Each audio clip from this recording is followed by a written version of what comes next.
अस्सलाम वालेकुम। आज की वीडियो में हम इन्फाक्शन की बात करेंगे। अब what is an infarction? Infarction is basically या an infarct is basically an area of ischemic necrosis which is caused by either occlusion of arterial supply या occlusion of venous drainage. Artery या vein किसी भी चीज़ की occlusion हो जाए तो उससे क्या कहते हैं, इस्कीमिक नेक्रोसिस होती है, जिसकी उसकी वजह से पहले इस्कीमिया होता है, फिर इस्कीमिया की वजह से नेक्रोसिस होने लग जाती है, जिस फिनोमेना को हम कहते हैं इन्फाक्शन।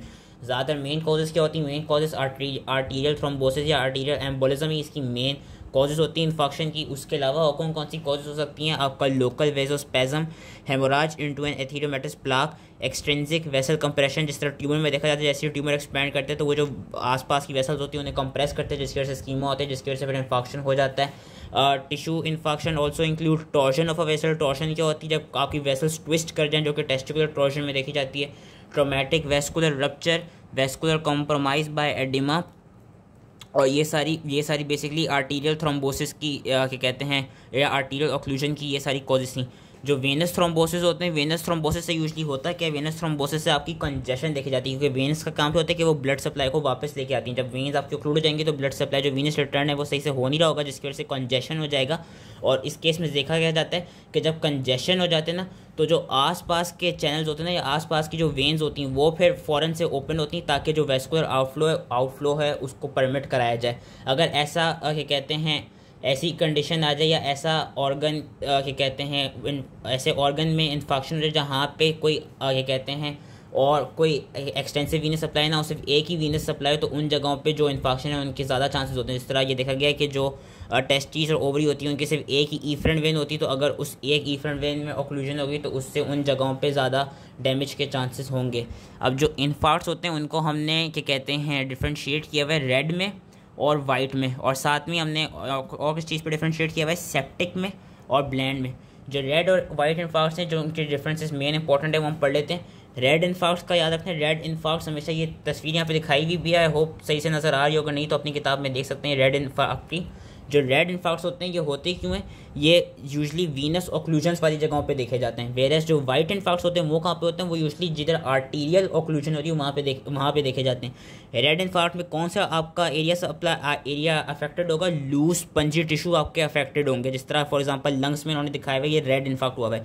वेरस जो वाइट इन्फार्क्ट होगा, वाइट इन्फार्क्ट में आपके जो सॉलिड ऑर्गन्स होंगे वो इन्फेक्ट होंगे, जिस तरह उन्होंने स्प्लीन का स्ट्रक्चर दिखाया हुआ है कि स्प्लीन में वाइट इन्फार्क्ट हुआ है। रेड इन्फार्क्ट बेसिकली होते कहाँ पे? एक तो वीनस ऑक्लूजन वाली जगह पे, दूसरा उन जगहों पे होते हैं या उन टिश्यूज़ में होते हैं जिनकी डुअल ब्लड सप्लाई होती है, जिस तरह लंग्स हो गई और स्मॉल इंटेस्टाइन हो गई, इनकी डुअल ब्लड सप्लाई होती है। वेरस जो वाइट इन्फार्क्ट्स आते हैं जो कि आर्टीरियल में हो रहे थे, वो कहाँ पे होते हैं? वो उन जगहों पे होते हैं जहाँ पे एंड आर्टीरियल सर्कुलेशन होती है। इन जगहों पे जो आर्टीरियल ऑक्लूजन होती हैं, जो वाइट इन्फार्क्ट्स होती हैं, ये आपकी डुअल सप्लाई वाली रीजन में नहीं होती। और रेड इन्फार्क्ट का क्या देखा था? जो रेड इन्फार्क्ट्स होते हैं वो यूजली जो जगह प्रीवियसली कंजेस्टेड हुई हुई हो वीनस आउटफ्लो की जगह पे, उस जगहों पे ज़्यादा हो सकते हैं। और दूसरा, अगर ऐसा हो कि कोई साइट हो प्रीवियस आर्टीरियल ऑक्लूजन की, उसको क्या कहते हैं सही कर दिया गया हो, तो उसके दोबारा सही होने की वजह से भी देर ऐसा चांस कि वहाँ पे रेड इन्फार्क्ट बन जाए कि when flow is reestablished to a site of previous arterial occlusion and necrosis, आगे जिस तरह एंजियोप्लास्टी में देखा जाता है कि जब ठीक करी जाती है उसके बाद भी दोबारा रेड इन्फार्क्ट बन सकता है। तो इसकी शेप कैसी होती है? इसकी शेप बेसिकली जो इन्फार्क्ट्स होते हैं ये आपके वेज शेप्ड होते हैं, और इनमें ये याद रखना कि जो वेज शेप्ड इन्फार्क्ट होते हैं, स्पेशली जो आपके वाइट इन्फार्क्ट होते हैं और जो ओल्डर इन्फार्क्ट्स होते रहते हैं, उनकी हम डिमार्केशन सही से कर सकते हैं, उनकी हमें एक तरफ से लाइनिंग सही से नज़र आ रही होती है। ये याद रखना कि जो फ्रेश इन्फार्क्ट होगा ना, जो कि अभी अभी बना होगा, उसको वो पुअरली डिफाइंड होगा और वो स्लाइटली हेमोराजिक होगा। लेकिन जो इन्फार्क्ट्स जो कि बहुत ओल्ड हो जाते हैं, उनकी फिर हम सही से मार्जिन्स को देख सकते हैं, जिस तरह यहाँ पे दिखाया हुआ उनकी मार्जिन्स वेल डिफाइंड होती हैं। इसके ये याद रखना कि जो आर्टीरियल ऑक्लूजन्स की वजह से जो वाइट इन्फार्क्ट हो रहे थे, और वो क्योंकि वो उन जगहों पर होते जहाँ पर डुअल ब्लड सप्लाई नहीं थी, उनमें ज़्यादातर देखा जाता है कि वो पेलर होते हैं और शार्पली डिफाइंड होते हैं। ये चीज़ याद रखनी कि जो वाइट आपके एक और डिफरेंस बेसिकली ये है कि जो वाइट इन्फार्क्ट्स होते हैं वो शार्पली डिफाइंड होते हैं, वेल डिफाइंड होते हैं, वेरस जो रेड इन्फार्क्ट्स होते हैं they are not well defined.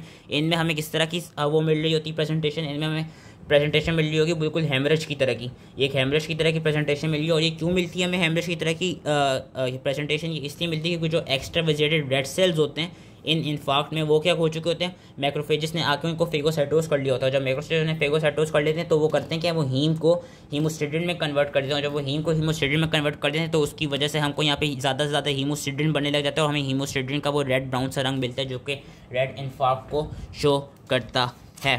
That was all related to red और वाइट। इनफैक्ट बाकी जो ने एक और कुछ चीज़ें बताएंगे वो यही बताएंगे कि जो आपकी इन्फेक्शन की जो हिस्टोलॉजिकल कैरेक्टरिस्टिक्स हैं वो यही हैं कि जो इस्कीमिक कोगुलेटिव नेक्रोसिस में मिलते थे, जो हमने इन्फ्लेमेशन जो हमने क्या कहते हैं नेक्रोसिस के चैप्टर में पढ़े थे, कोगुलेटिव नेक्रोसिस के चैप्टर में। वो याद रखना है कि अगर आपका ब्रेन में नेक्रोसिस होगा तो वो वाटर शेड नेक्रोसिस कराता है और वो वाटर शेड इन्फेक्शन कराता है और वो लिक्विफेक्टिव नेक्रोसिस होता है। बाकी उन्होंने ये बताया हुआ है कि जो इस पैराग्राफ में उन्होंने ये बताया हुआ है कि बेसिकली जो हिस्टोलॉजिकल चेंजेस होती हैं वो यूजली क्या कहते हैं फौरी नहीं आ जाती। जो आपकी हिस्टोलॉजिकल चेंजेस होती हैं वो they usually take time, they take about 4 to 12 hours to show on microscope. और इसमें इतना इसके अलावा कोई इतना इंपॉर्टेंट नहीं। बाकी उन्होंने सेप्टिक इन्फेक्शन का ये बताया है कि they occur when infected cardiac valves vegetation embolize और when microbes seed necrotic tissue. और इन केसेस ऑफ इन्फार्क्ट में in these cases the infarcts are converted into an abscess which is correspondingly greater inflammatory response. अब कौन से factors होते हैं जो कि इन्फ्लुएंस कराते हैं डेवलपमेंट ऑफ इन्फार्क्ट?